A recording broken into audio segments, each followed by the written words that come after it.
Welcome to the 3030 Health Podcast. The following discussion is for education and entertainment. It is not intended to diagnose or treat disease. Please do not apply any of this information without first discussing it with your doctor. Here is your host, Guillermo Ruiz. Hello everyone, today's guests are Rob Abbott and Melanie Dorion, and they are here to talk about their new book about functional medicine.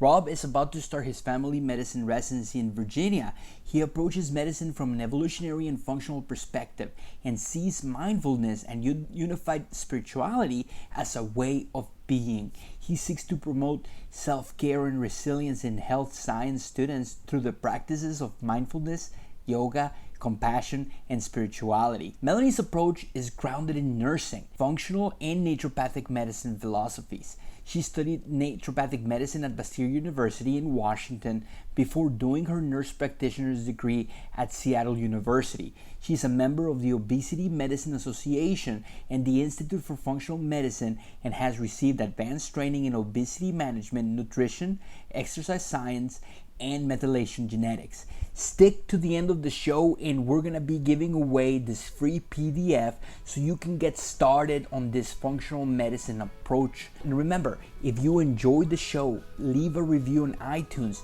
and visit my website at www.3030strong.com. Thank you and enjoy the show.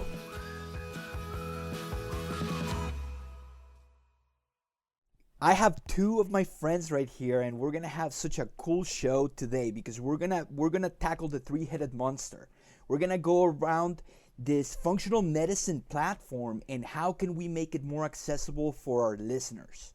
So I have Melanie Dorion and Rob Abbott, and these guys are putting together some documents in order to help patients and practitioners navigate through all of this stuff that we call functional medicine.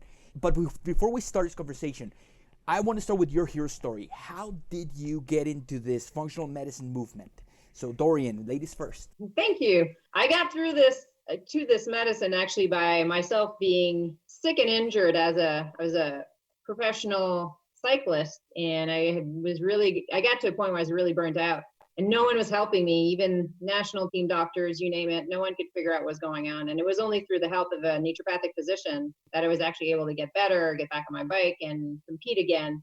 And through that really generated a great passion in me that I needed to study this, but I wasn't sure exactly how to go about it. So then I did my undergrad as a pre-med biochem major, and I did 3 years at Bastyr University in naturopathic medicine, and realizing I was going to move back east and naturopathic medicine is unfortunately not licensed, switched to nurse practitioner, which really offered me the quickest way to get the broadest scope of practice. And then I became incredibly passionate very quickly about helping people. I'm in Virginia, and it's really central Virginia, very rural. There's no one else in my area practicing functional medicine. So I got busy really quickly and just really saw some real true suffering where people were just not being helped, not being heard. No comprehensive or integrative approach was ever offered to these patients. So through my own suffering and rehab in a way from conventional medicine, really seeing there was a different way, I was able to offer that to a lot of my patients, and I do every day. So really my passion comes from just my own suffering and getting help from acupuncturists and naturopaths and seeing how this can actually be done differently and how it brought my health back really quickly. So now I get to do that every day, which is incredible. And I really utilize all the tools I learned, biochemistry from undergrad all the way to naturopathic medicine. And I use a lot of also conventional tools. It's not about just being in one area. It's about utilizing all the tools, whatever they are, just use what's going to help the patient. So I pull from every field that I can. And you know, I don't like the term alternative medicine. Medicine either works or it doesn't. And medicine that doesn't work is not an alternative, it's not working medicine. So I like to call any of those tools, whether it's acupuncture for the right reasons, whether it's mind-body medicine, whether those are not alternatives to medicine. Those are actual tools that we can use as medicine. And then we also have Rob Abbott, and he's an allopath, guys. So you know how much we hate allopaths. Man, well, I was just have to first say, I mean, it's kind of funny. I still get chills listening. I'm such good friends with Melanie, but still hearing her story and, her own approach and coming to this space. And we all have such unique stories and how we got here. Mine really started just, so I started allopathic medical school at the University of Virginia and was super high functioning, doing everything that they asked of me, knee deep in biochemistry, and was doing really well, but sort of suffered some quite major personal health issues, some psychiatric. I just could not study. I was so anxious, and physically was kind of wasting away. You have that medical school syndrome where you think you have everything that you're learning about. So I definitely had cancer and hyperthyroidism and celiac, just the whole gamut. And, I make all these jokes. Health professionals, we have chronic hypochondria. we definitely do. It's funny now looking back from the functional framework, I did have quite a few instigators and antecedents and some triggers that went along that led me to that. But at the time, it was sort of a very narrow view. But actually ended up taking a year off from school. I just needed to get my life back. And during that year away, I found so many, we say alternative, so many complementary approaches to complementary approaches to wellness. I started doing mindfulness and yoga daily. I had my own practice. I totally changed how I ate. I was kind of stuck in the low fat, calorie counting, just a little orthorexic type of mentality. And I was a chronic cardio guy too. Riding my bike, totally switched to lifting weights and this really nourishing activity outdoors. Started spending time with my friends, really deep social connection. Got involved with the church and just kind of broadened my spiritual focus. But mainly got it just completely absorbed with all these podcasts from people who were not in traditional medicine, and they had all the answers. And I was just like, why are you not giving our lectures? This just makes so much sense. Why am I not being told this story in traditional medicine? And so it kind of, on one hand, gave me a little bit of a sense of betrayal. I'm not getting the whole story. But it also showed me this light where, as soon as I came back to school, I totally knew what I wanted to be. I wanted to be a functional doctor. I was going to go into family medicine. I saw within the allopathic system that was my path to help people.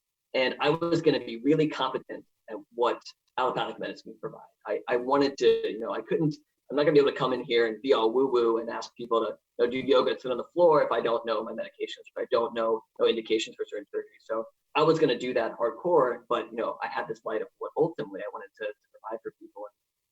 And along the way, in my training, was able to reach out to people in the community and find a couple of local physicians, including Melanie, who just were doing this medicine. And I remember getting into her office and just being so overwhelmed because it was the first time really I'd been able to work with someone who was doing a functional approach. I mean, up to that point, it was kind of my own silo in school.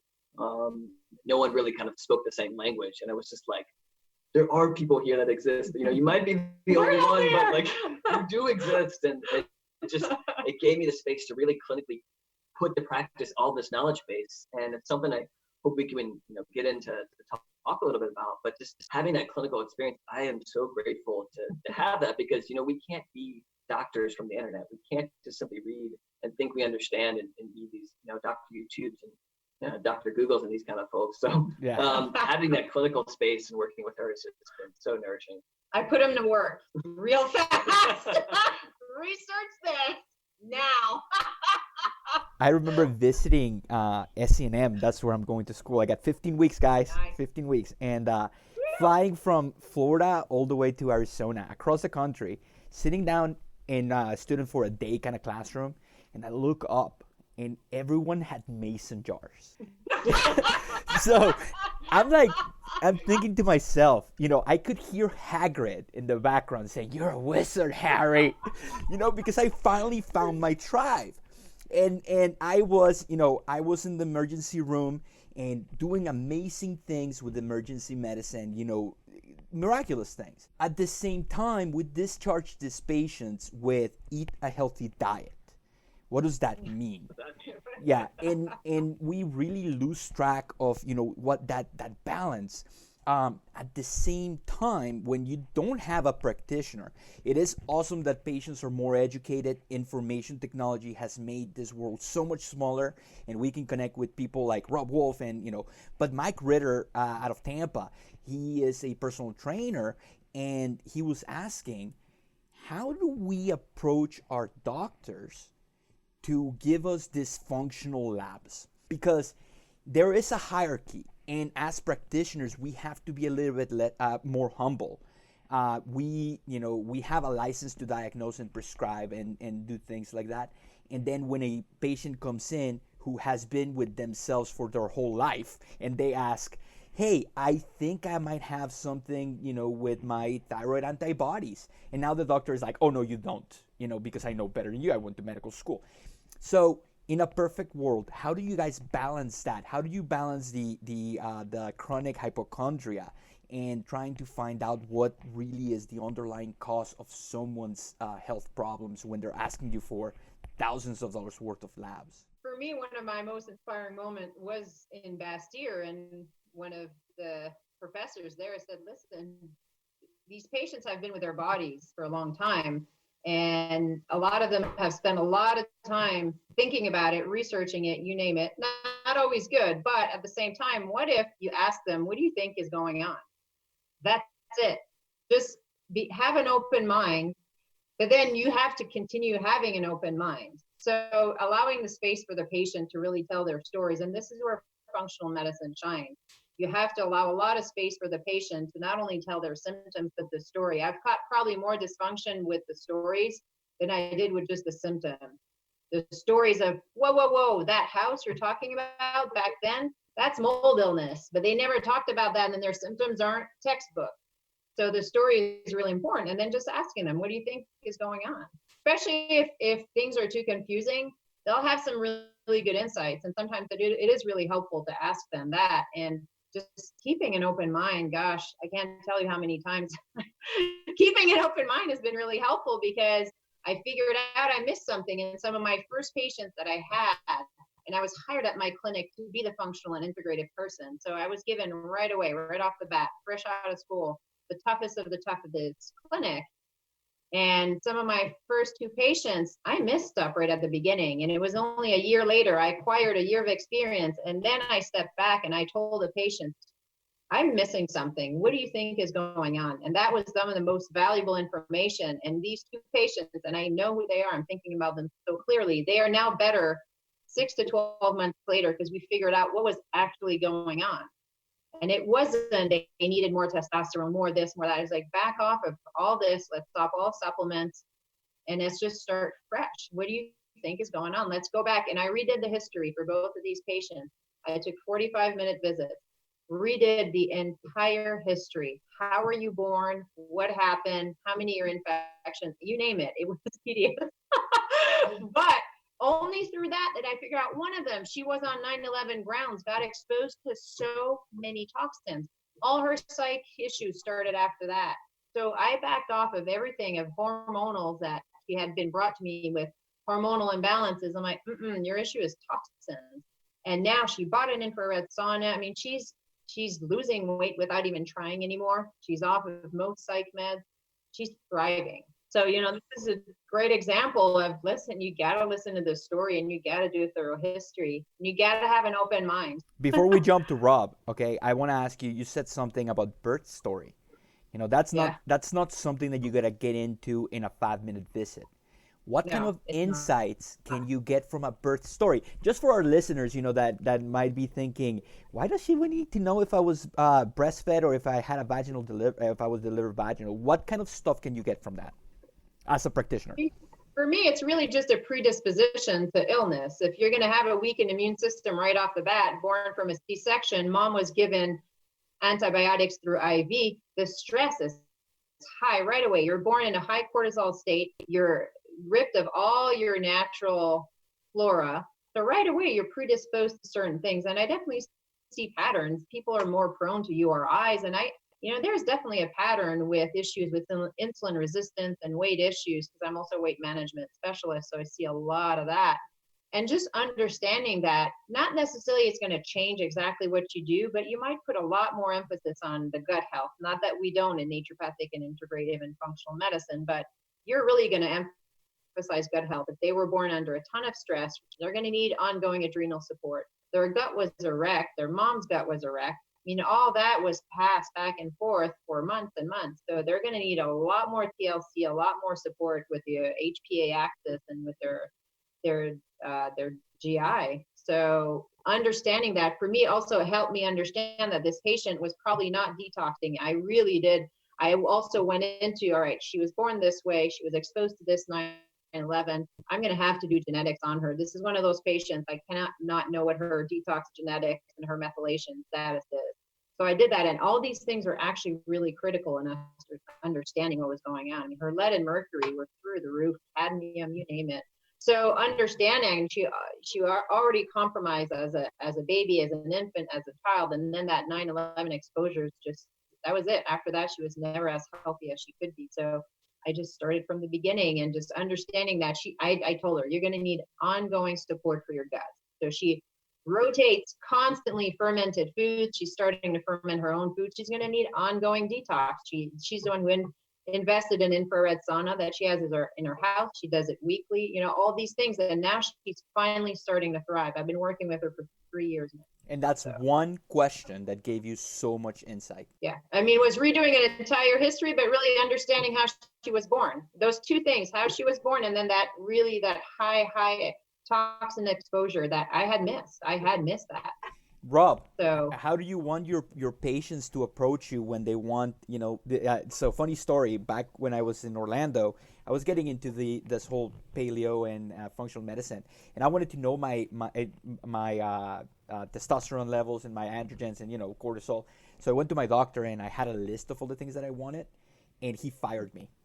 He said,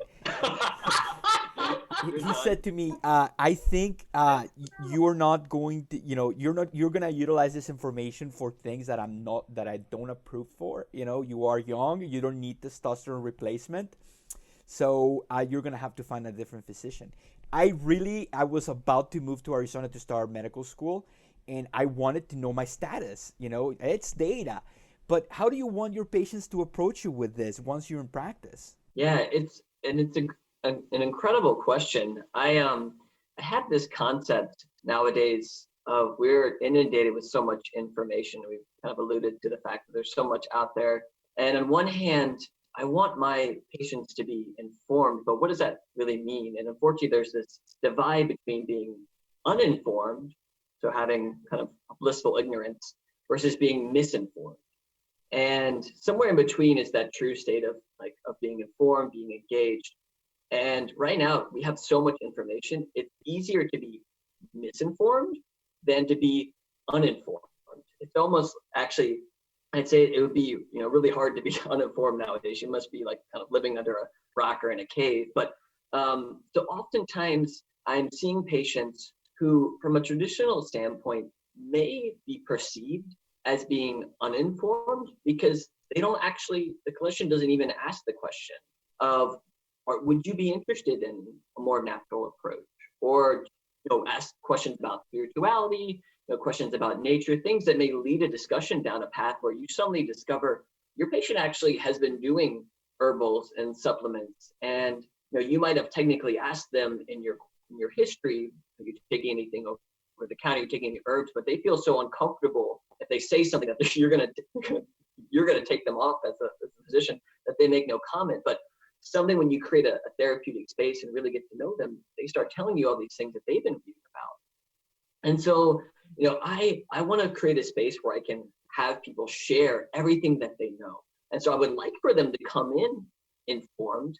Unfortunately, we sort of, like I said, lean to being potentially misinformed because there's so much, or perceived as being completely uninformed. And trying to get people engaged, empowered, you have to provide a space for that information. You have to be a teacher, a facilitator, and whether that's through direct interaction content or leading people to sources that are more evidence-based or validated, you have to provide that space, but you also got to provide the encouragement and say, look, it's not my job to, do all this teaching for you. I'm not going to be able to hold your hand and make kombucha with you. I can point you in the direction if that's what you want to do, but I'm not going to be in your kitchen making kombucha. And so that kind of idea of, wanting to engage, empower a patient who's informed, kind of led me to want to create this free sort of functional integrated medicine resource. Because, I went through that whole process. I went down all the rabbit holes. I started learning, listening to podcasts, and you find someone on this podcast and then he interviews this other guy and you're like, man, I gotta go check out his blog. And just was taking notes and notebooks and highlighting. It was like I was in school. It was so crazy. But I saw the whole spectrum. I saw things that were very valuable, really great resources, really directed towards patients, and other things that were sort of, we a little quackery, maybe a little bit off, kind of, let me sell this supplement, a lot of self portrayal and marketing. And I was like, well, how can I distill all of this experience down and share it to as wide of an audience as possible? So one hand, directing it towards patients to say, hey, this is my approach. These are people, in my tribe, so to speak, who I really feel I resonate with, and I would love for you to read about some of the resources or listen to a podcast and discover more about it. And on the same hand, be able to also give it to students, give it to other clinicians, and basically just completely share these resources and say, like, look, there's other things out there. You don't have to go to $1,000, $2,000 training to get what you perceive or what's portrayed as the ultimate certification. There's some foundational knowledge that's out there, and I don't want you to have to weed through all that mess. I've already done that crazy rabbit hole search, and yes, there's new things that come up every day, but here's a great distillation of what's out there that can really help you and get you started. And so that's really what kind of spawned this whole project and trying to give back. So let's talk about this project that you guys have put together. Okay, so first, who is it for? And then you say that you've distilled all this information, okay? And then once, how can people get it? Most importantly, how do you foresee people using it? Yeah, so basically, I honestly see this as being for as wide of an audience, like a marketing ploy, but I have nothing to market, and I truly feel like it's a great source of information for anyone. So we talked about for patients. I have this concept of either no time or no filter. Relatively speaking, we talk about our patients, they have time to research, but they oftentimes don't have a filter. So this hopefully is that filter for them. It's, hey, go here, read this, here are some things, see what you find interesting. When it comes to being a resource for students, I myself know a third-year student who's knee deep in their clerkships and suddenly decides that, oh man, this isn't the whole story. I kind of want to learn more about lifestyle medicine. You're not going to have 3 hours, 4 hours, a whole week vacation to go and suddenly listen to all these podcasts and discover what it is. And so I want to provide for them who they have no time, and they also really don't have any filter. They've been kind of fed this message of everything is evidence-based. It has to be coming from these 3 sources, otherwise it's not valid. And here's some open windows. Here's a filter, but let me give you this because I recognize you have no time. And money. You have no money. And no money. No Yes. money. Oh my goodness. No time and actually negative money. Like Yeah. we were talking about earlier. Yeah, 200 and some thousand. Yeah. Just, Yeah. We'll blame that on the government. But so so those two groups really come to mind, but also to fellow clinicians and to other people in your health system. So I come across so many people in my hospital. I have such a wide view. I spend very little time actually talking to MD or traditional medicine people. I spend time with physical therapists. I spend time with occupational therapists. I love the speech pathologist. I mean, just anybody, nurse anesthetists. I'm spending so much time talking to them, and they're often the ones that have this maybe a whole holistic approach, or at least a different view of their role. And I see that, in the same way that we can be giving this to students, we can be providing this to other clinicians, and one way engaging them in their own self-care journey, because that's often how you get into this space. It's like, man, I want to find what works for me, and then you have that experiential learning of, this is how I can take care of myself. This is what I should be teaching and offering patients. And you start planting little seeds into people within the healthcare arena, and all of a sudden you can just have this explosion of people that really change the way that they approach their job. And they might have a title of nurse anesthetist, but really what they might be offering you is so much more than an anesthetic, and getting into a conversation. So realistically, I see this resource as being something that all these people and all these groups can really use. Now, as a practitioner, how would you use this book? As a practitioner, it really is going to be helpful to narrow it down. One, how do you learn? Because he's done that in a really excellent way. His whole document is laid out in a way that what type of learner are you? And then what are you looking for? For me, if you're a clinician, you want to get a certification, boom, Rob lays it out for you. Here are the sources. Or you just want to listen to a podcast here and there about these topics, he lays it down for you. He lays it out for you. So as a clinician, you get to really pick what you want, what type of information you want, and what type of learner you are. I'm super audio, so for me, podcasts are amazing. If I have to sit down and actually read a document, a PDF, or a PowerPoint, it's like in one ear, out the other. It's not happening. It's just not going to happen. So being able to know that right off the bat, these are the best resources for me, and within that, what are the topics I'm looking for? So I think it's really going to shorten the search. There's a lot of stuff out there. This is a really an intro to some of the best resources that Rob has experienced and that also I've seen out there. So it's really a good way to get right to what you need without wasting, not that it's wasted, but without spending hours searching online what these resources might be. So it's really concise and to the point. What do you need? What's the topic? How do you need to learn it? So it's really accessible to everybody. Patients are also going to benefit from this, but I think it's going to be amazing for clinicians. Whoever gets a hold of that is going to be able to say, listen, I'm better suited for this certification or that, or for this podcast, or for this resource. So for clinicians, it's going to be a huge time saver. One of the things that I like to say is that you don't have to be a naturopath to be a healer. You don't have to be a doctor to be a healer. You can be a mom and heal your family by changing the recipe box. You can be a yoga instructor that is, or you can be an activist and change the way and start a community garden. And all of these resources, all of these different points of views are laid out in this document. So it's not just for practitioners, it's not just for a student, or it's not just for the patients.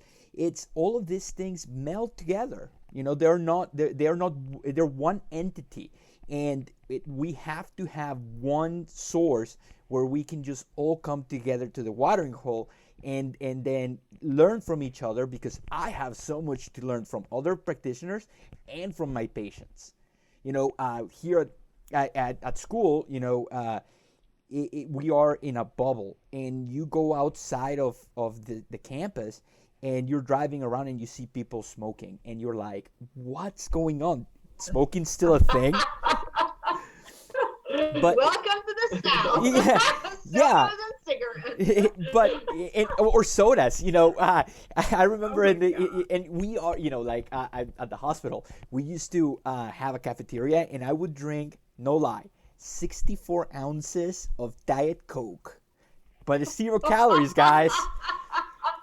On a Splenda high, yeah, man. Yeah, per day, and then we were the ones providing care, and it was until I started listening to podcasts, specifically the Paleo Solution podcasts. I started reading about Paleo. I started at episode 1, and one by one I listened to all of them, and they build on each other, and this knowledge base starts to accumulate. But then when a patient comes in and they've never heard of paleo or functional medicine or you name it, how do we get them to a place where we can meet? And this is the perfect resource. This is an easy document that I can give my patients and say, highlight, in your take-home plan, this, maybe they don't need to listen to Chris Kresser for this specific thing. Maybe the only thing they need is some diet advice and some recipes. So maybe I'll highlight Num Num Paleo, and you can customize it for your patients in order to help them help themselves. Absolutely, I totally agree. Yeah, I almost see it as like it's the new prescription pad. It's just like a blanket. You go highlight the section, like, so yeah, I want you to read a little bit about autoimmune paleo from Sarah Ballantyne, and then here's your recipes, and then and if you're really interested, you want that deep dive, go check out, Chris Masterjohn. But that's my, and then sign it at the bottom, and here's your prescription. Learn leaky gut. Yeah, exactly. And there's going to be common themes for everything. You cannot build a castle on sand. You're going to have to put a foundation. So sleep, exercise, and diet are going to be super important for everyone. And then you're going to customize it. We've been talking about functional medicine, and I know what functional medicine is, and you guys have your own definitions of functional medicine. In 30 seconds, you're talking to your new patient who wants, he doesn't want to know anything, they just want to get better. How would you tell them what is functional medicine? Can you put it in simple terms? How would you describe the type of medicine that you do? So how I describe what I do to my patients is that this is a comprehensive approach that takes into account diet, lifestyle, who you are, your past, but also pulls from all the different types of medicines that are out there to make you better. So we're going to look at everything that we can, and we're going to utilize all the tools that are going to be the best for you. And that's going to be different for everybody because this is individualized medicine. So it's not one size fits all, but it's also engaging the patient so that there's a lot of responsibility, and patients are going to have to learn. So I put a lot of responsibility onto my patients. I tell them this, I'm a coach, I'm a cheerleader. I'm not going to tell you what to do. I'm going to give you a lot of suggestions. You're going to have to participate, and it's going to be, you have to participate on a daily basis. I have a lot of ideas. You're going to have to do these things on a daily basis, and then we're going to modify as things move along. That's my spiel. Rob has heard it many, many, many a times. How do you lay it out, man? Yeah, she gets people motivated. I mean, calling her infectious or like her passion contagious is like an understatement. It's she really. I don't know if in the healthcare field that's a good thing, being contagious. But yeah, I mean, I've seen, and what you just said is I've seen her share that with her patients, and I really can't say it much better. I really kind of boil it down to it's a root cause approach to your wellness and your vitality, and I want to help be a guide on your healing, and it's going to involve education. It's going to be engaging. You're going to feel hopefully empowered, and my toolbox starts with your lifestyle. So we're going to dig into your lifestyle. I also have some fancier tests that maybe you haven't heard of before that could help guide our direction. And I use natural approaches first, food and supplements, but also we can use drugs. But I'm here to be your guide and to offer you and to push you towards those things that you want to improve on, and what you see as truly your health and your vitality. One of the things that I want to make clear is that what we are doing is not substituting an herb for a prescription medication, because you do fall into that trap.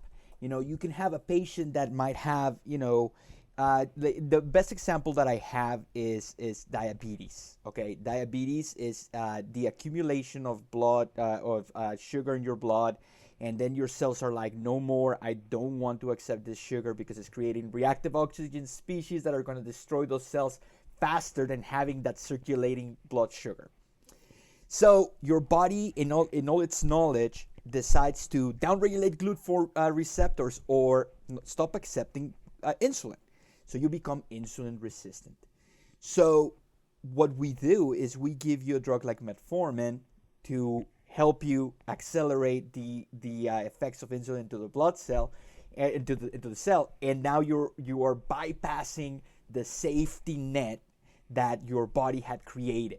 Okay, so in metformin is a great drug. There's really good studies on its anti-aging effects.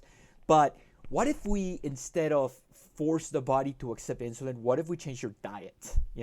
What if we now the problem that I see is that you have some practitioners that are like, you know what, I am a natural practitioner, I'm not going to give you insulin, I'm going to give you cinnamon. As if if you do not have a metformin deficiency, you do not have a berberine deficiency. We need to remove obstacles to health. All of those things are tools that could help you push you through the, bump you through this spell of type 2 diabetes. But the goal is not replacement medicine. I'm not trying to replace natural products for pharmaceuticals or the other way around. I am truly looking for the underlying cause of your problem. And if the underlying cause of your problem is high levels of blood glucose, then we need to remove that glucose from the blood. And the best way of doing it is through diet. Absolutely. And that's where, the term allopath, it's kind of, treating it's almost like a bad term. I don't like using it. It's funny that you call yourself an allopath, but self-deprecating humor is fantastic. But we and then naturopath, and then other terms like that. And I think that creates a divide, and that's why I love functional medicine, because you can be an acupuncturist that is practicing functional medicine like Chris Kresser. You can be a chiropractic doctor that is practicing functional medicine like Dr. Ruscio. You can be, a medical student that is aiming to practice, or a naturopathic medical student, or a nurse practitioner. And we can all we know exactly what we're talking about. We're not talking about replacing an herb for a prescription. We are talking about removing obstacles to health. And that's Absolutely. the goal.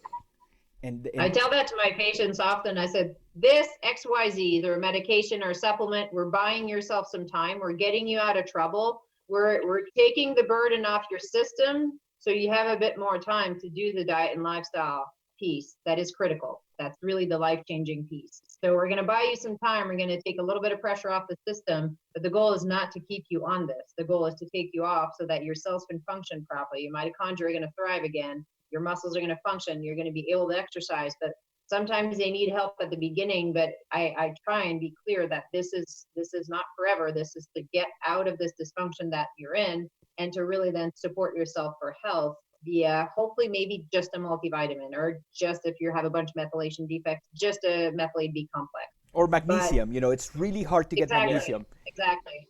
So it has to be clear with the patient that it's not just green medicine of, I'm going to do an herbal versus a medication. Yes, we can do those. It's helpful. It gets you out of trouble, but the goal is not to keep you on that stuff. And I really try and be clear with my patients.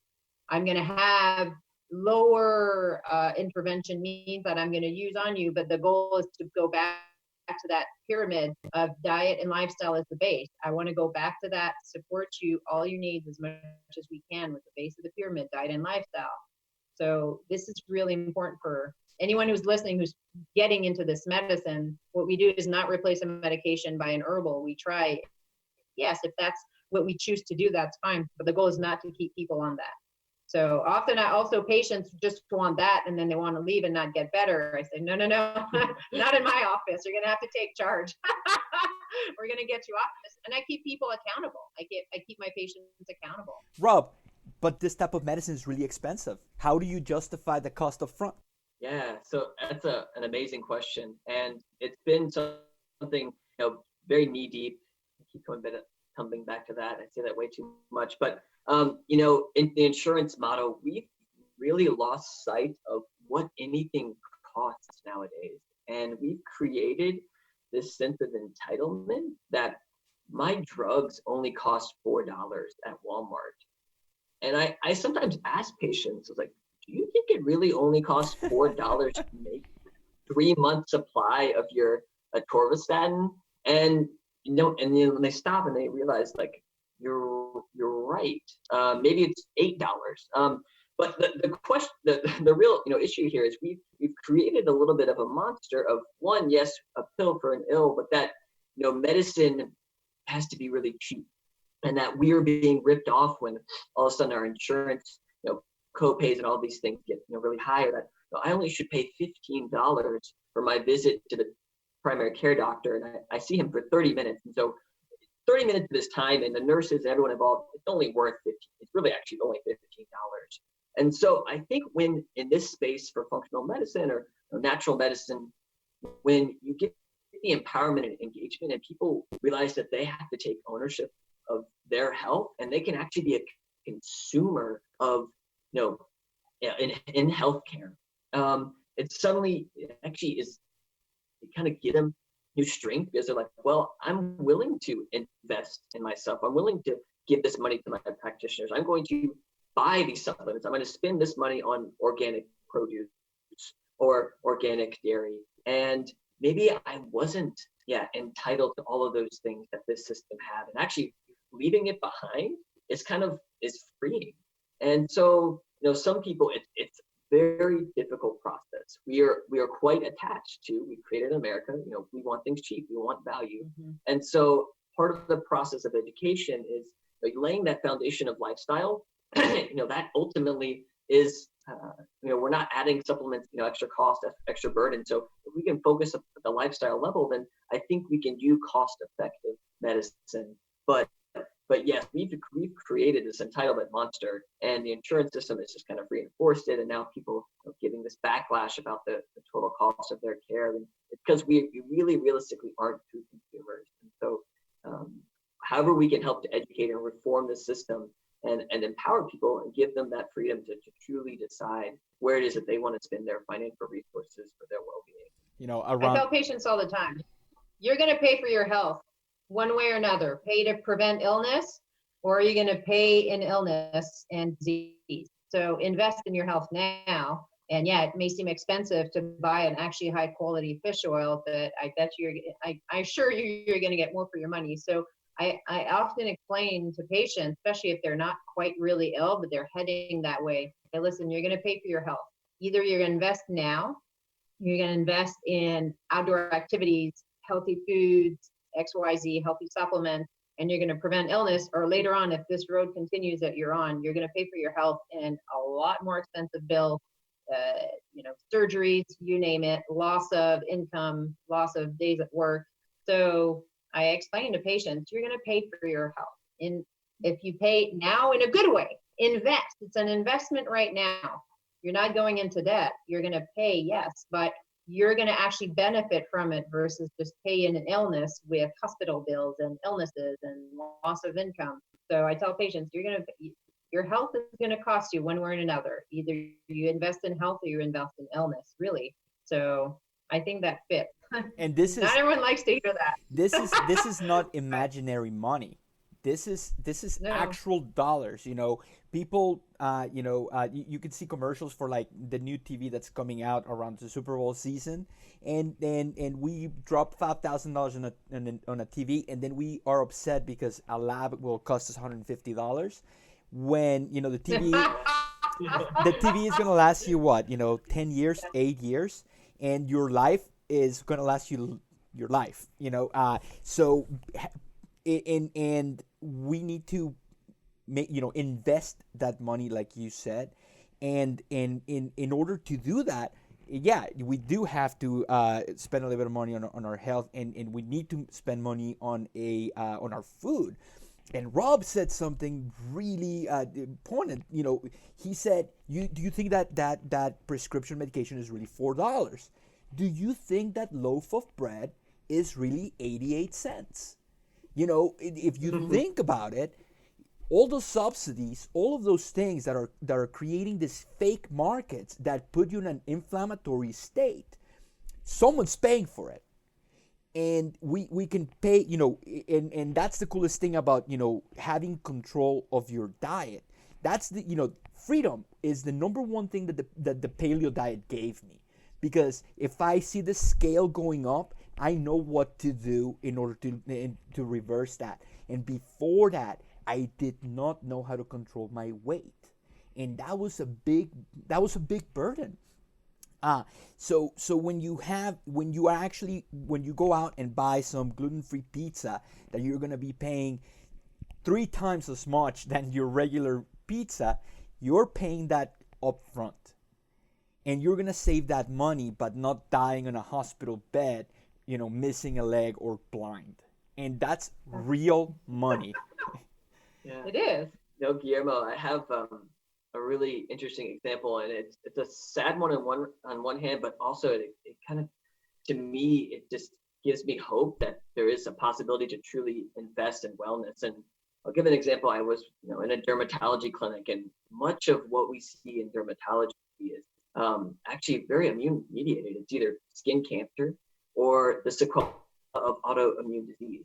So many patients are coming in and are getting these new TNF alpha injections, these TNF alpha inhibitors, and the price tag for one injection, I don't know the exact, but I'll put it in the ballpark of $5,000 to $10,000 a month.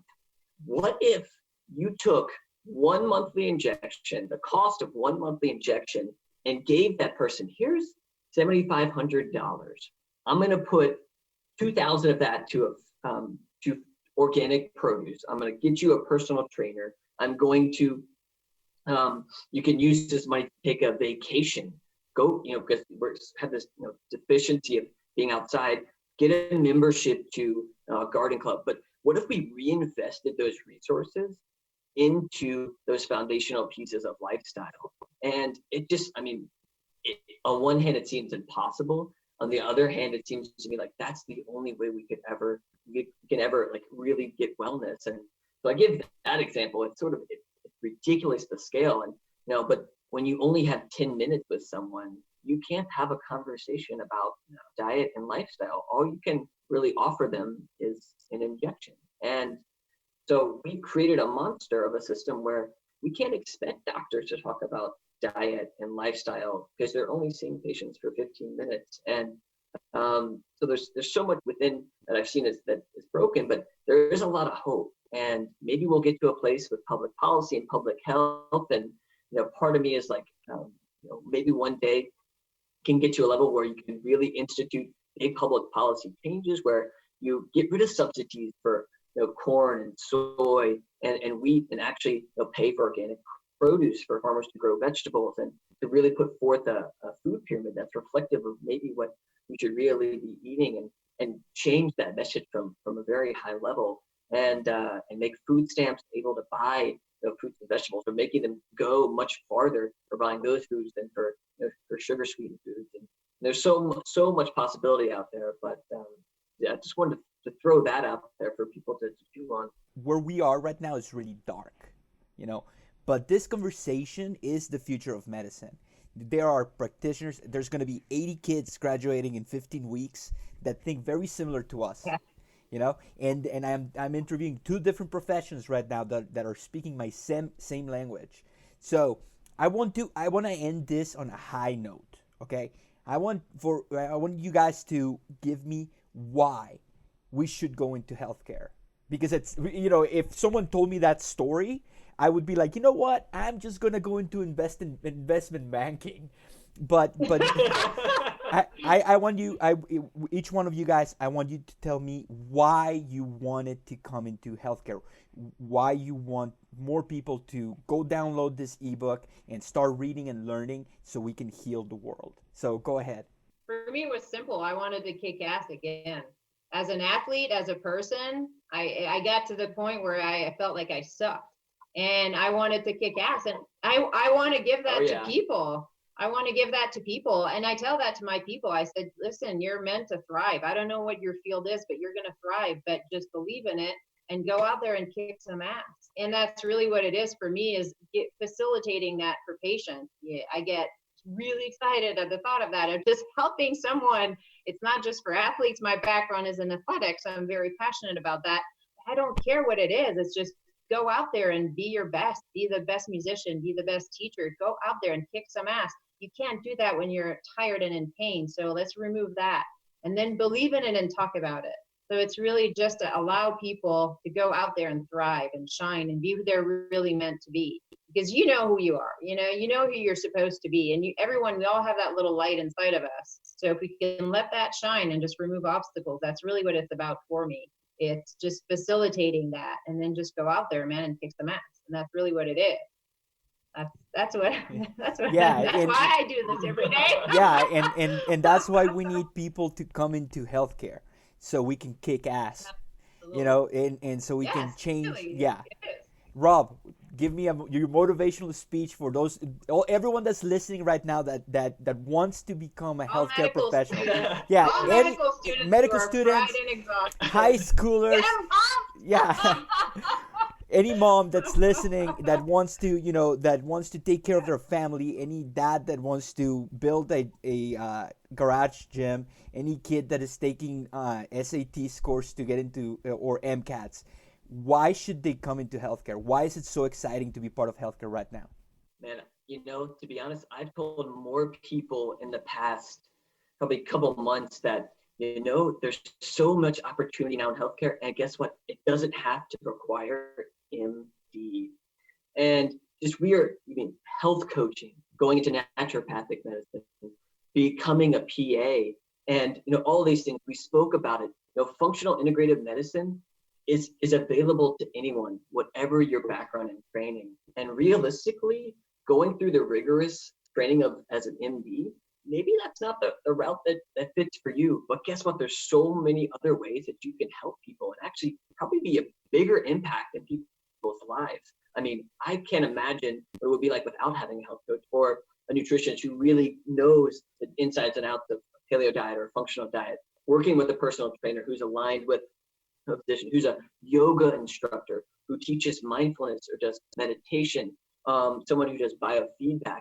I mean, I look at them and I'm, those are the people I've surrounded myself in a community. It's like, you were the healers. You were the people really teaching, bringing wellness. The people with MD after their name oftentimes come forward and say like, yeah, I'm making decisions. That's what MD stands for. I'm the decision maker. And realistically, they're actually negative facilitators. They're oftentimes kind of leading us down a path. They're good intentions, but often leading patients down a path that cannot be as nourishing. And so there's just so much opportunity out there. And no matter what area you get into, know that you can ultimately craft and become the healer you want to be. So you may be in one particular system, you may be given one particular education if it's needed, but you have freedom yourself to go, to find these other resources, to read about, to align yourself with people in your community. And I mean, if I had to be stuck in an insurance model or would have to join a hospital system, like some of the residents I've worked with feel like they're kind of stuck, that's the only thing available, then yeah, I probably wouldn't go into medicine. That would be if I knew. But the fact that I know, like, I can be an entrepreneur, I can align with people in my community with all these backgrounds and really bring wellness and serve others, serve that greater intention, then I'm like, oh, that's awesome. I don't care about $200,000 in debt. I just have that leading me. I have that, have that guide. And so don't let sort of the quagmire of this unknown about health insurance or what, maybe traditional MDs say, like, if I had known this 20 years ago, I wouldn't have gotten into, it's just so not true. We are at an age of renewal, rebirth, and there's so many areas that you can help. And from being in medical school, you do not have to go the MD route to change people's lives. And perhaps going some other route, you can actually be a creative facilitator of positive change. I like to say that going into healthcare requires long days, but it's short years. And this journey, it feels like it was yesterday that I decided to apply to naturopathic medical school, and I'm about to graduate. So anyone out there listening, if you want to be a doctor, if you want to be a healer, if you go for it, now is the time. The wave is about to crash, and this is not a moment; it's a movement.